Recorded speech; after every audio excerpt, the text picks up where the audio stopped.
দেশত এতিয়া সন্ত্ৰাস হৈ পৰিছে ইথানল মিশ্ৰিত ইন্ধনজাত সামগ্ৰী। ইথানল মিশ্ৰিত ইন্ধনজাত সামগ্ৰীৰ ফলত যান্ত্ৰিক বিজুতি ঘটিছে বহু বাহন। বহু লোকে ৰাজপথৰ মাজতে ঠেলিব লগা হৈছে নিজৰ বাহনখন। সমান্তৰালকৈ বৃদ্ধি অত্যাৱশ্যকীয় সামগ্ৰীৰ মূল্য। দেশজুৰি চৰকাৰ বিৰোধী প্ৰতিবাদ অব্যাহত থকাৰ সময়তে শিৱসাগৰত অসমীয়া যুৱ মঞ্চ বৃহৎ প্ৰতিবাদ সাব্যস্ত কৰে। শিৱসাগৰ নগৰৰ দৌলমুখ চাৰিআলিত অসমীয়া যুৱ মঞ্চই চৰকাৰ বিৰোধী শ্লোগানেৰে প্ৰতিবাদ সাব্যস্ত কৰাৰ লগতে প্ৰতীকী ৰূপত ইথানল মিশ্ৰিত ইন্ধনজাত সামগ্ৰীয়ে যান্ত্ৰিক বিজুতি ঘটোৱা বাহন ঠেলি লৈ আহে প্ৰতিবাদকাৰীসকলে। যদি এক দেশ এক নিৰ্বাচন অনুসৰি 2029ত পুনৰ নিৰ্বাচন অনুষ্ঠিত হয়, তেন্তে হিমন্ত বিশ্ব শৰ্মা চৰকাৰক উফৰাই দিয়াৰ হুংকাৰ অসমীয়া যুৱ মঞ্চৰ। আমি অসমীয়া যুৱ মঞ্চই আজি প্ৰতিবাদী কাৰ্যসূচী লৈছোঁ। ইয়াৰ কাৰণ হ'ল মূল্য বৃদ্ধি। ইয়াৰ মূল্য বৃদ্ধিয়ে অসমৰ জনগণক জুৰুলা কৰি দিছে। গতিকে অত্যাৱশ্যকীয় সামগ্ৰীয়ে কওক, জীৱনদায়িনী ঔষধে কওক, একো বস্তুৱে কিনিব নোৱাৰা হ'ল এইখন চৰকাৰৰ দিনত। গতিকে আপোনালোকে চাওক, আজি যিকোনো মেচিনেৰী বস্তুৱে কওক, আপুনি য'ত গাড়ী সাধাৰণ বস্তু এটা কিনিবলৈ চাওক, যিটো গাড়ী বস্তুৰ দাম আছিলে 200 টকা, এতিয়া সেই বস্তুটোৰ দাম হৈ গ'ল 1500 টকা।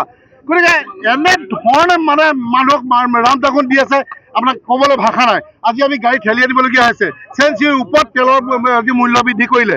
আৰু এটা কথা ক'ব বিচাৰিছোঁ, মূল্য বৃদ্ধি কৰাৰ লগতে যি ইথানল গম পাই, গোটেই সমগ্ৰ ভাৰততে গম পাই যে ইথানল মিক্স কৰিছে। ইথানল কেলৈ মিক্স কৰিছে? যে নীতিন গাডকাৰীয়ে কি কৰিলে, তেওঁৰ ল'ৰা প্ৰেমত পৰি গ'ল। ল'ৰা প্ৰেমত পৰি অন্ধ হৈ গ'ল। অন্ধ হৈ পেলাই নিজৰ ব্যৱসায়ী ল'ৰাটোক আগবঢ়াবৰ কাৰণে ইথানল কোম্পানীটোত ইথানল এতিয়া পেট্ৰলৰ লগত বা ডিজেলৰ লগত মিক্স কৰিবলৈ তেওঁলোকে পৰিকল্পনা কৰি আছে আৰু মিক্স কৰি আছে। গোটেই গাড়ী ধ্বংস হৈ গৈছে। গতিকে এইটো হ'বলৈ দিয়া নহ'ব। নীতিন গাডকাৰীক আমি যিদৰে ভাল পাইছিলোঁ, এতিয়া আমি সঁচা কথাত ক'বলৈ গ'লে নীতিন গাডকাৰীক লেই চেই কৈছোঁ। আৰু এটা কথা ক'ব বিচাৰিছোঁ, আজিৰ ডেটত আপোনালোকে চাওক যে যোৱা ইলেকশ্যন যেতিয়া ইলেকশ্যন হ'ব, তেতিয়া হিমন্ত বিশ্ব শৰ্মাই কি ক'লে যে মই তেল দিম, দাইল দিম, আলু দিম, চেনি দিম, নিমখ সকলোৱে দিয়ে তেখেতে, যে মোক ভোট দিয়ক, মোক জিকাই দিয়ক, মই সকলো দিম। আজি কি হ'ল? আজি দাদা আপুনি চাওকগে যাওক, অকল চাউলটো পাই আছে, একো দাইল তেল আলু একো নাই পোৱা। গতিকে ইমান ডাঙৰ টুপি পিন্ধাব লাগেনে? আঁচনিৰ নামত আঁচনি, আৰু আঁচনি কোনে খুজি আছে? আৰে জনগণৰ উন্নতিৰ কথা চিন্তা কৰা, অসমৰ উন্নতিৰ কথা চিন্তা কৰা। সোণৰ অসম গঢ়ি দিয়া। তুমি কি সোণৰ অসম গঢ়িলাহে? কি সোণৰ অসম গঢ়িলে? গোটেই অসমখন খালি খুলি শেষ কৰি পেলাইছা। চিণ্ডিকেটৰ পৰা চিণ্ডিকেট, ব্ৰইলাৰ মুৰ্গী চিণ্ডিকেট, আলু চিণ্ডিকেট, মাছৰ চিণ্ডিকেট, একো কিনিব নোৱাৰা হ'ল। গতিকে চিএমবোৰ গেট পায়ে হ'ব নোৱাৰে একো এটা বস্তু, অকল চিণ্ডিকেটৰ পৰা চিণ্ডিকেট। গতিকে চিণ্ডিকেট যদি বন্ধ নহয়, কেনেকৈ আমাৰ মূল্য বৃদ্ধি ৰোধ কৰিব? গতিকে হিমন্ত বিশ্ব শৰ্মাক ডাঙৰীয়াক এটাই কথা ক'ব বিচাৰিছোঁ, আপোনাক যি সপোন, যি লক্ষ্যৰে আমাৰ অসমৰ জনগণে জয়যুক্ত কৰিছিলে, সঁচা অৰ্থত আপুনি যদি ভাল কাম কৰিবলৈ আছে কৰক। অন্যথা কিন্তু 2029 চনত আমি শুনি আছোঁ যে আকৌ ইলেকশ্যন হ'ব। যদি সেই ইলেকশ্যন হয়, আপুনি যি দম্ফ মাৰি আছে যে মই 25 বছৰ একদম কাৰ্যকাল কৰিমেই, একদম আপোনাক কৈ দিছোঁ, ঘেণ্টা বুলি কৈ দিছোঁ। জুবিনদাৰ আজি আমি জুবিনক আজি মনত পেলাবলগীয়া হৈছে যে ঘেণ্টা বুলি কৈছে। আপুনি 25 বছৰ নালাগে, 25 দিনো আপোনাক টিকিবলৈ নিদিওঁ। অসমৰ জনগণ আমি অসমীয়া জনগণে চিধা কথা, স্পষ্ট কথা। ইয়াৰ বাবদ আপুনি জেল দিয়ে, ফাঁচি দিয়ে, আমি মূৰ পাতি ল'বলৈ সাজু আছোঁ। অসমৰ জনগণৰ কাৰণে মুখ্যমন্ত্ৰী ডাঙৰীয়া, হিমন্ত বিশ্ব শৰ্মা ডাঙৰীয়া, আপোনাক আমি কৈ দিছোঁ, অসমৰ জনগণৰ কাৰণে ডিঙি পাতি দিম, মূৰ পাতি দিম, বুকু পাতি দিম। চিধা কথা, স্পষ্ট কথা। আপুনি আঁচনি বন্ধ কৰক, অসমৰ উন্নয়নৰ কথা চিন্তা কৰক। যি কৌশিক ৰায় বুলি এজনক দায়িত্ব দিলে, মন্ত্ৰী দায়িত্ব দিছে, সেইজন অপদাৰ্থ, কোনো কাম নাইকিয়া এজন যোগান মন্ত্ৰী পাতি দিলে। আজি দাইল কিমান, বিলাহী দাম কিমান, আলু দাম কিমান, পিঁয়াজৰ দাম কিমান, কৌশিক ৰায় খুদক যদি তেখেতে গম পায়, এনেকুৱা এজন বৃহত্ত মন্ত্ৰীক বাৰু দায়িত্ব দিব লাগে নে কওকচোন? চিলিণ্ডাৰ মানুহে কিনিব নোৱাৰিলে, ব্লেকত মানুহে 2000-3000 দি কিনিবলগীয়া আছে। এনেকুৱা এটা পৰিস্থিতি কৰি দিলে। তেলটো গাড়ীত ভৰাব নোৱাৰো, আমি গাড়ীত ঠেলি আনিছোঁ। মানে অতি শীঘ্ৰে যদি চৰকাৰে যদি শুধৰণি নহয়, কিন্তু পৰিৱেশ পৰিস্থিতি বেয়ালৈ যাব। ইয়াৰ বাবে জগৰীয়াব চৰকাৰ, ইয়াৰ বাবে জগৰীয়াব প্ৰশাসন।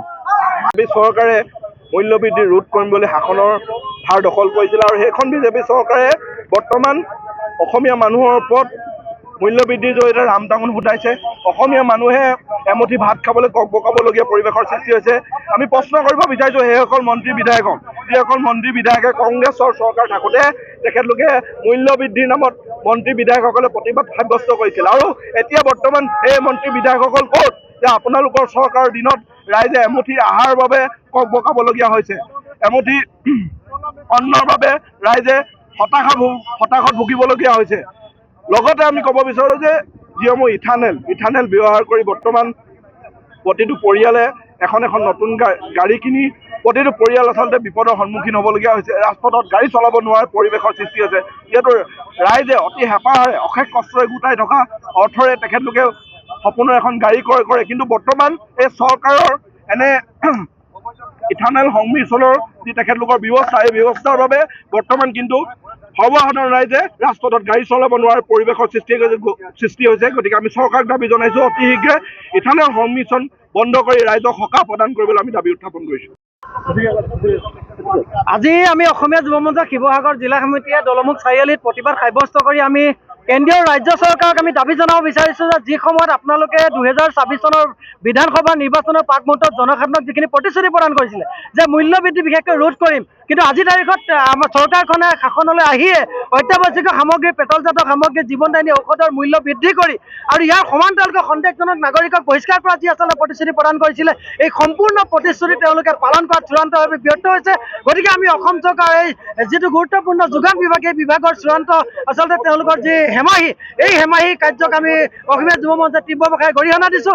আৰু এই সময়তে আমি অসম চৰকাৰক এটা কথা প্ৰশ্ন কৰিব বিচাৰিছোঁ যে আজিৰ তাৰিখত অসমৰ মুখ্যমন্ত্ৰী, কেবিনেট মন্ত্ৰী বা বিধায়কে তেওঁলোকে যে বজাৰলৈ গৈ যদি নিজে অত্যাৱশ্যক সামগ্ৰী ক্ৰয় কৰিলেহেঁতেন, নিজে যদি তেওঁলোকে দৰৱ কিনিলেহেঁতেন, নিজে যদি তেওঁলোকে পেট্ৰল ভৰালেহেঁতেন গাড়ীত, তেতিয়া তেওঁলোকে বুজি পালেহেঁতেন যে মূল্য বৃদ্ধিৰ প্ৰকোপত আচলতে কেনেধৰণে আমি আমাৰ জীৱন প্ৰণালী আচলতে আমাৰ অসুবিধাৰ সন্মুখীন হ'বলগীয়া হৈছে। কাৰণ মন্ত্ৰী বিধায়কৰ যিসকল আচলতে তেওঁলোকৰ নেতা পালি নেতা থাকে, তেওঁলোকে প্ৰত্যেকজন মন্ত্ৰী বিধায়কক তেওঁলোকে বজাৰৰ যোগান ধৰে, তেওঁলোকক যিসকলে কমিশ্যন দিয়ে তেওঁলোকে তেওঁলোকক বজাৰৰ যোগান ধৰে, তেল ভৰাই দিয়ে। গতিকে সেইসকল আচলতে মন্ত্ৰী বিধায়কে কেনেকৈ গম পাব যে মূল্য বৃদ্ধিৰ যি ভয়াৱহতা, এই ভয়াৱহতাই জনসাধাৰণক কেনেকৈ আচলতে কোঙা কৰি পেলাইছে। গতিকে আমি অসম চৰকাৰ আৰু কেন্দ্ৰীয় চৰকাৰক দাবী জনাইছোঁ অতি শীঘ্ৰে মূল্য বৃদ্ধি ৰোধ কৰিব লাগে আৰু ইয়াৰ সমান্তৰালকৈ সন্দেহজনক নাগৰিকক তেওঁলোকে দিয়া প্ৰতিশ্ৰুতি অনুসৰি বিতৰণ কৰি অসমখনত বিদেশী মুক্ত কৰিব লাগে। আৰু ইয়াৰ সমান্তৰালে ইতিমধ্যে আমাৰ সমগ্ৰ দেশত চৰ্চিত হৈ আছে যে পেট্ৰলত যি ইথানল মিশ্ৰিত কৰি তেওঁলোকে আমাক পেট্ৰল ভৰোৱাৰ যি ব্যৱস্থা কৰিছে, এই ব্যৱস্থাৰ জৰিয়তে আমাৰ খাতি খোৱা যিসকল মানুহে বহুত কষ্ট কৰি এখন গাড়ী ক্ৰয় কৰিছে, আজি সেই গাড়ীসমূহ ৰাজপথত অচল হৈছে। গতিকে আমি কেন্দ্ৰীয় চৰকাৰক দাবী জনাইছোঁ যে কোনোবা কেন্দ্ৰীয় মন্ত্ৰীৰ আচলতে পুতেক জীয়েকৰ যাতে সুবিধাৰ্থে এই ইথানল ব্যৱহাৰৰ যি প্ৰক্ৰিয়া, সেই প্ৰক্ৰিয়া বন্ধ কৰি সাধাৰণ জনসাধাৰণক প্ৰদান কৰিব লাগে। শিৱসাগৰৰ পৰা মণি গগৈৰ ৰিপৰ্ট, N24 আছাম।